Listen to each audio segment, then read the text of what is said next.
He told us that serious dangers have always been connected with nuclear power plants cooled by water under high pressure, as the proposed Marble Hill plant is to be.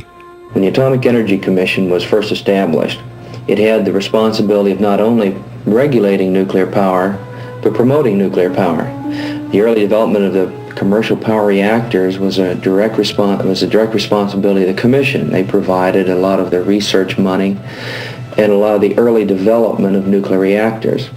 Well, the concern, and rightly so, was that can the Commission do both? Can the Commission regulate nuclear power? The Atomic Energy Commission. Can it not only regulate nuclear power, but also promote nuclear power and keep the two separate? When would there be a conflict between safety and yet promoting nuclear power? So Congress, several years ago, decided that the Commission should be split, that there should be a separate agency for regulating, a separate agency to promote nuclear power. The result of that split was the Nuclear Regulatory Commission, which regulates the nuclear power, and the Energy Research and Development Administration, which is supposed to promote nuclear power. Now, the problem has been in the Nuclear Regulatory Commission today is that they still have not done away with the old ideas of continuing to promote nuclear power. The problem is when a person like myself, a technical expert, raises a safety issue which could either delay the licensing of new plants, the scheduled startup of new plants, or which could potentially shut down the ones that are operating. It's very difficult for the Commission to do its function of regulating power. It still feels that it must permit plants to start on schedule. Still promoting. The idea of promoting is still there. Ron Fluge says he started working on the problem of reactor cooling overpressure in September of 1974. My job was to review reactor systems, emergency core cooling systems, to ensure that they would perform as designed and that they would provide the necessary protection for the public. The emergency core cooling systems are those systems in the plant that are supposed to protect the public from major failures of the reactor coolant system and major accidents that could occur in the reactor. The major loss of coolant accident, which is assumed to be the break of a large pipe in the reactor coolant system. All the water gets blown out. The worry is that the nuclear core housed inside the reactor coolant system would overheat, melt, with potentially large releases to the public. So we would review the emergency core cooling systems that are supposed to pump in water to ensure that the core does not melt. So we would review systems, the emergency core cooling systems and other systems of the plant. It wasn't long before problems between Ron Fluge and the Nuclear Regulatory Commission management became obvious. Throughout 75 and 76, there was a great deal of resistance from my management to allow me to pursue this issue in any great depth, because the possibility of the plants that we had under operating license review, they may not be able to start up. And so they hesitated. As a matter of fact, I was told to take it out of the question list. Now, question lists, when we review a nuclear power plant, we receive a description of the design of that plant. It's my job to review that description. If I determine that there are areas that I think are unsafe or that I have questions about, I'm allowed to ask questions.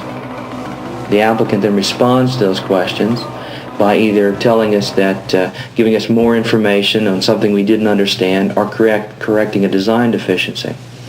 I was told on a number of plants to take out of any question list this problem of overpressure by my management, my branch chief, my assistant director, who's my branch chief supervisor. Accidents have occurred because of equipment malfunction or operator error. Fluge feels his experience with the actual starting up of plant reactors gives him a better feel than management for potential problems. If we have an accident, the accident we're talking about, there is nothing that the operator can do. It's beyond the design of even the plant systems. What we're talking about in the overpressure transient is that the pressure inside the reactor coolant system is allowed to go so high that it exceeds the design limits for the large reactor vessel. And this reactor vessel holds the nuclear fuel. So what we're talking about is that the pressure, the design pressure of this vessel is exceeded to the point where the vessel could split open. When the reactor vessel splits open, all the water in the reactor coolant system is blown out into the containment. The nuclear fuel can no longer be cooled. All the water is blown out. Now the problem is that there are no systems designed into a nuclear power plant to reflood or refill this large reactor vessel with water.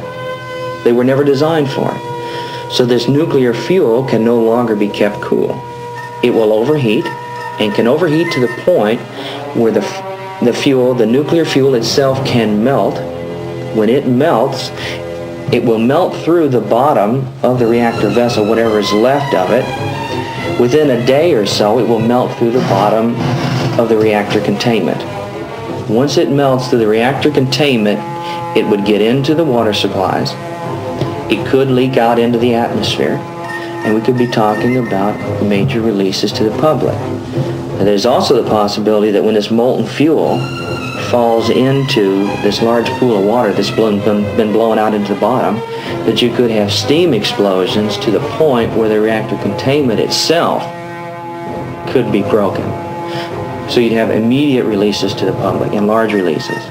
It depends on the location of the nuclear power plant with respect to large population areas and the wind patterns. But nevertheless, I think no matter if you're talking about tens of thousands of people or thousands of people or even 10 people, I don't think that the Nuclear Regulatory Commission has the right to jeopardize the lives of even a single person. Any individual should not be susceptible to any danger by nuclear power plants. I asked them, just point blank, if the public were made aware of this problem, how could they justify letting these plants run? And they said they couldn't.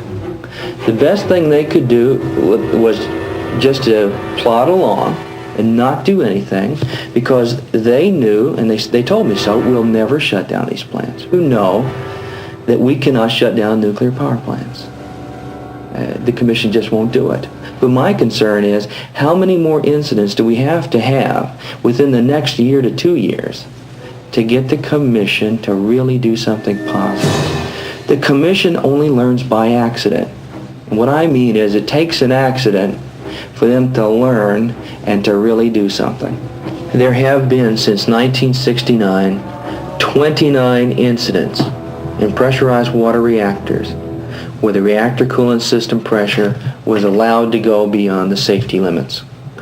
These 29 incidents are divided among 16 reactors. In other words, there have been a number of these reactors that have had multiple incidents.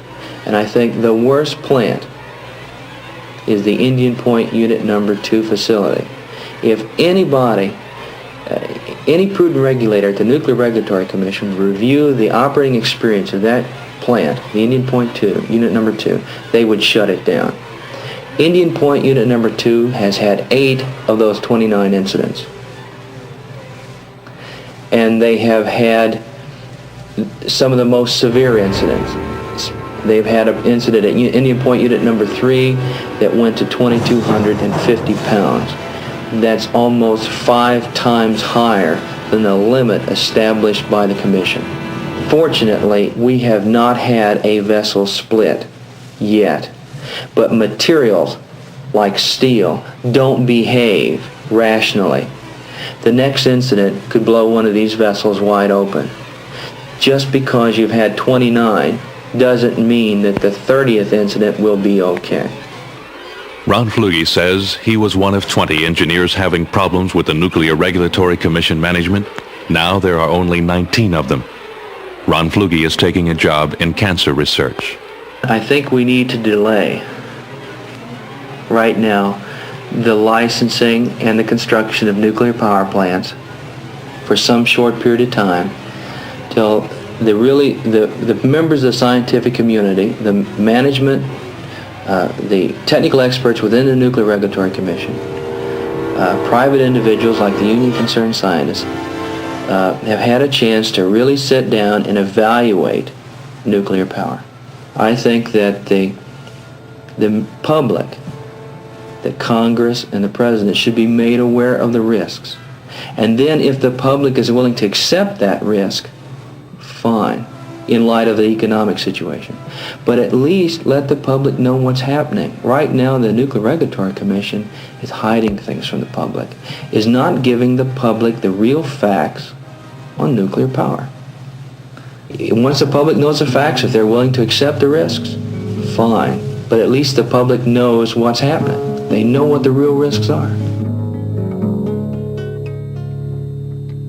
Well, I've been careful and lucky, and just trying to do things right.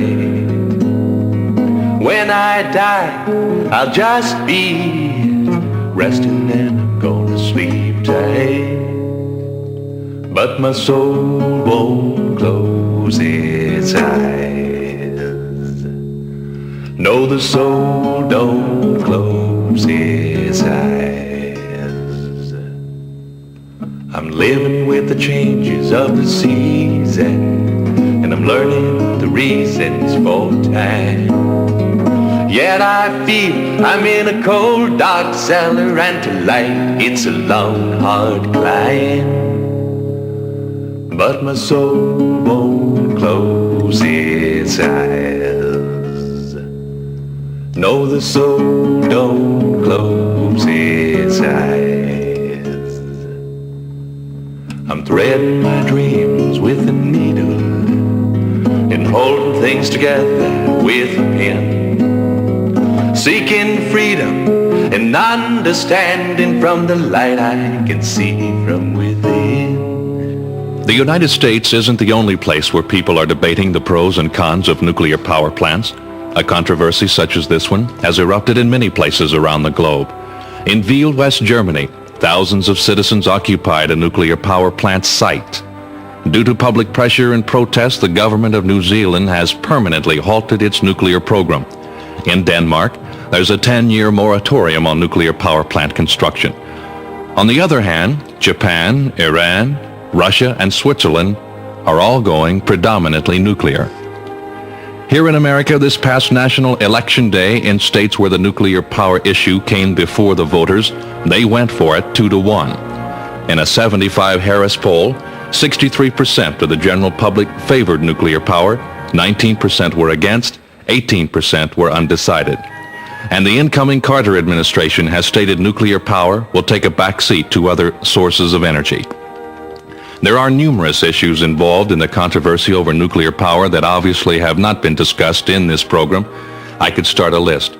Nuclear disaster insurance, the decommissioning of a plant after its useful life of 30 to 40 years, waste disposal, and waste reprocessing.